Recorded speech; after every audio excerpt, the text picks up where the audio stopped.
السلام عليكم ورحمة الله، أهلا وسهلا بكل متابعي القناة. حلقة جديدة عن أخبار الرياضة المصرية والعالمية.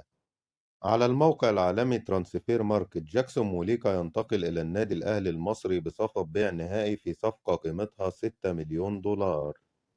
الجهاز الطبي للنادي الأهلي ينصح المدير الفني مارسيل كولر بعدم الدفع بمدافع الفريق محمد عبد المنعم أمام سموحة بشكل أساسي، وأن يشارك اللاعب في بعض الدقائق فقط للعودة تدريجيا للمباريات تجنبا لعدم تكرار الإصابة مرة أخرى. طاهر محمد طاهر يؤكد على جاهزيته لمباراة سموحة في الكأس ويشارك في التدريبات الجماعية بشكل قوي. بعد تعافيه تماما من الإصابة، بيرسي تاو ينضم إلى تدريبات الأهلي الجماعية ابتداء من اليوم. النادي الأهلي يتقدم باحتجاج رسمي لرابطة الأندية لرفع الإنذار الثالث عن محمود متولي قبل مباراة القمة. إدارة الأهلي تطمئن كولر وتؤكد له عن اقتراب وصول المهاجم الأجنبي الجديد خلال ساعات. كولر يتمسك بضم عمر كمال عبد الواحد لاعب فيوتشر، ويطالب إدارة الأهلي بضم اللاعب بأي ثمن، والخطيب يسعى لتحقيق رغبة المدير الفني. بعد قطع إعارة لويس ميكيسوني إلى نادي أبها السعودي والعودة مرة أخرى للنادي الأهلي، جلسة منتظرة بين اللاعب وأمير توفيق مدير التعاقدات بالأهلي لبحث إمكانية إعارته لأحد الأندية مرة أخرى.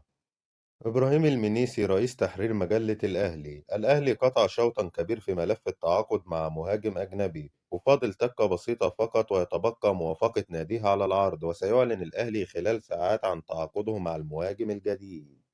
تطرح اليوم تذاكر مباراة القمة بين الأهلي والزمالك في الدوري. استمرار استبعاد أحمد فتوح وعبد الله جمعة من قائمة الزمالك بعد أزمة تعاطي المخدرات وتصريحات رئيس النادي. الزمالك يغرم مصطفى شلبي وعبد الله جمعة ومحمد صبحي 300 ألف جنيه لكل لاعب بسبب جلسات الإزالة بالليزر. اتحاد الكرة يطالب كلاتنبرج بترشيح طاقم تحكيم أجنبي مميز لإدارة مباراة القمة بين الأهلي والزمالك. الإسماعيلي يطالب بإعادة مباراة المقاولين العرب في الدوري بسبب الأخطاء التحكيمية. ظهور زياد طارق لأول مرة في قائمة سموحة لمباراة الكأس أمام الأهلي. صفقة انتقال إيبوكا إلى الزمالك معرضة للفشل بسبب الأموال. الزمالك عرض 14 مليون جنيه كاش وتقسيط باقي المبلغ، ولكن إدارة سيراميكا كليوباترا متمسكة بالحصول على 40 مليون جنيه. يتم دفع 30 مليون جنيه كاش وبعد ذلك يتم تقسيط باقي المبلغ. برشلونة يحقق كأس السوبر الأسباني بعد الفوز على ريال مدريد بثلاث أهداف مقابل هدف واحد. كريستيانو رونالدو قائد لفريق نجوم النصر والهلال في مواجهة باريس سان جيرمان.